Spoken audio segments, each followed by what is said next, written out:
بدي اتسلى على الكورنيش يعني. هاي الترمس وهاي الفول النابت.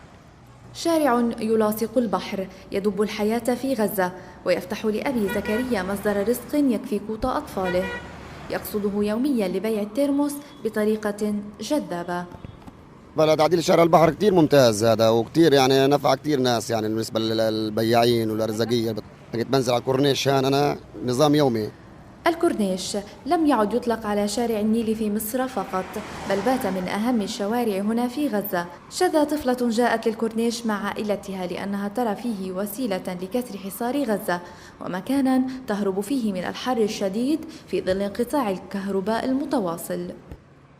تطوير الشارع البحر عمل جو كبير مناسب للفلسطينيين، بنفس عنهم في الهواء الطبيعي، وكان يعني لما يكونوا في الدور في الشوب وفي الحر الهواء الصناعي ما بكفي لهم.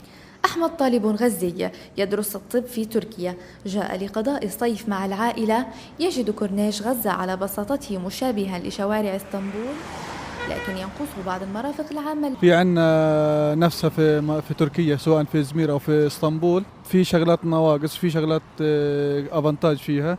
الافانتاج انها قريبة على شط البحر، انه المنطقة هادية مش زحمة كتير. بتمنى لو على البلدية انها خدمات، انه يكون عندك تواليت مثلا.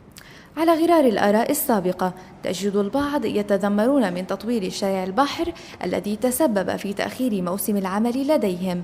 رمضان ملكة صاحب استراحة على شاطئ بحر غزة يشكو خسارة الكثير من زبائنه منذ إنشاء الكورنيش. الشارع البحر هذا أخرنا شهر ونص عن بداية أو الموسم اللي احنا بنبدأ فيه. بعدين كان يعني في البداية كان إنه إلنا مواقف يعني للسيارات، هذا كانت يعني تشجع الناس وتشجع المصطفين إنهم ينزلوا على الاستراحات. اليوم هذا كان الشارع له تأثير كبير. كورنيش غزة على رغم بعض النواقص أعاد الحياة لشارع البحر لتراه يجمع الأغنياء والفقراء على رصيف واحد. شيماء مقداد، انتر نيوز.